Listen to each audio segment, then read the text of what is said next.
everybody, and welcome back to my channel for this Tuesday morning, afternoon or evening across the world where you may be at. And today I've got a ideal background, which is the globe background, and I'm doing a travel video, and it is about Belfast City Airport Autism in the Air scheme. So I'm going to read to you about it from the International Airport Review website. As an autistic woman, I want to bring you this news. Let's get into it. So the headline says, Belfast City Airport's Autism in the Air event gave opportunity for autistic people to experience the airport. It was posted on their website on the 23rd of October this year by Gabriel Higgins. It says Belfast City Airport hosted a special event, Autism in the Air, in partnership with Queen's University Belfast to help children become familiar with the airport environment, making future travel more accessible and stress-free. And then there's a picture of the pilots inside the aircraft, I'm assuming. And then it says, Belfast City Airport, BHD in brackets, hosted a special event, Autism in the Air, in partnership with Queen's University Belfast. Autism in the Air brought 17 children with autism and their families the opportunity to experience the full airport journey along with a flight across Belfast. Michelle Hatfield, the Chief People and Marketing Officer at Belfast City Airport, said, as an airport in the heart of the city and at the heart of the community, we are committed to creating an inclusive and welcoming environment for all our passengers. Through this unique program, now in its 10th year, we hope to make flying a more positive experience for children with autism, giving families the opportunity to enjoy travelling together. So, why and how did they host Autism in the Air scheme? The initiative helps children become familiar with the airport environment, making future travel more accessible and stress-free.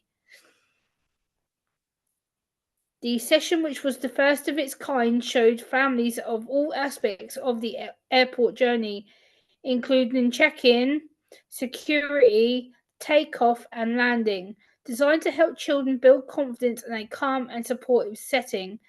Dr. Nicola Booth, who is the Senior Lecturer in Behaviour Analysis at Queen's University Belfast, said, it has been great working with Belfast City Airport on this incredibly important initiative for the past 10 years. Our goal is to make sure that every child has the chance to explore new opportunities in a way that is comfortable for them. And this event has provided an excellent platform for achieving just that. The flight was facilitated by Emerald Airlines, an inclusive operator of Aer Lingus Regional Services. John Dillon, the head of ground operations at Emerald Airlines, said, we are delighted to have been part of Autism in the Air initiative, supporting Belfast City Airport in creating such a meaningful and inclusive experience. It's been great to work alongside the airport and Queen's University Belfast to help make air travel more accessible for children with autism and their families. So yeah, that's the article in its full entirety, which I will link down in the video description. And now I'm going to read you my own thoughts from what I've written in my journal. I'll just get it over here before I manage to mess up everything. So let me get to what my thoughts were. Hold on a second. Here we go. So what are my thoughts as an autistic woman?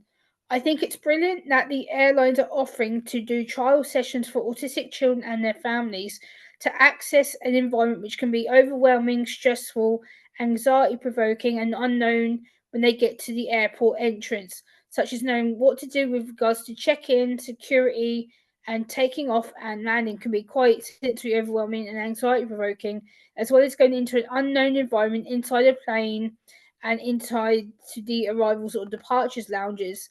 The environment, which is noisy, crowded, smelly, can also be sensory overwhelming with regards to smell, sound, touch, taste, and crowds. Can be quite overstimulating for someone with autism, not just autistic children, but autistic adults along the way. But having this scheme, I feel, has really helped to lessen the anxiety and to lessen the panic of the unknown. I think also it's going to prove that a lot more autistic people are going to be willing to travel from the airport, and I hope that this extends all over the country, not just one part of Ireland or Belfast. I hope it gets to the UK where I'm at. I think this would work really, really well to talk about it and to extend it to autistic adults. I think a lot of autistic adults would benefit from a scheme like this and would really feel better if they knew there was a scheme to test their fear of flying and to make them feel less anxious and less alone. I think this would be a great scheme for everybody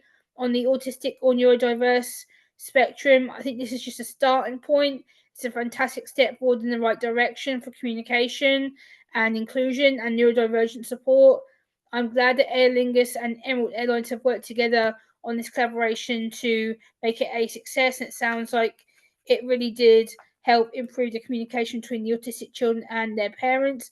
So, how can we help make the airports and future airlines more accessible for people or people with autism and neurodiversity? These are just some things that I've noticed here that I think would be a good idea. So, quicker access to the boarding gate and arrivals and departures lounge, to download pictures of the airport beforehand that you're travelling to, so you know where the entrance is, the car park is, the inside terminals, to make yourself familiar of where you need to go and where you're going to be sitting to wait for your flight. Research the company that you're traveling with. So again, take pictures of the company logo, the planes that they may have their own logos and stuff on. Take pictures of inside the airport, so the shops, the entrances, the boarding gates, the planes themselves. So these you have some form of knowing where you're going to lessen the anxiety and sensory overwhelm.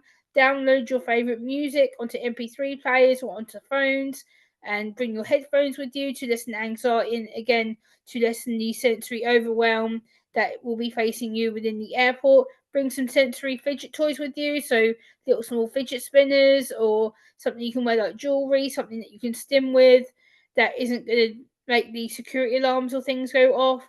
Download pictures of the hotel or place that you're going to be staying at the other end.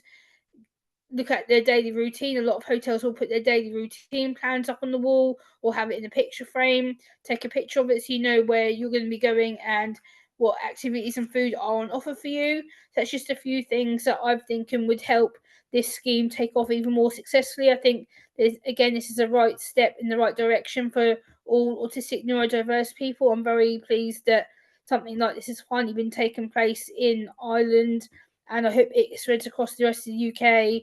And I would love to be part of communication something like this. I would really be proud to have my voice and my involvement in it. I think it'd be nice for other major airlines to do something very similar to this.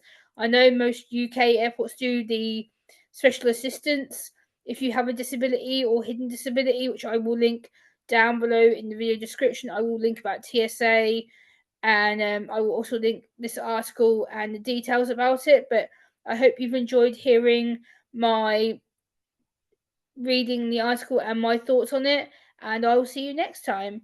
Bye, guys.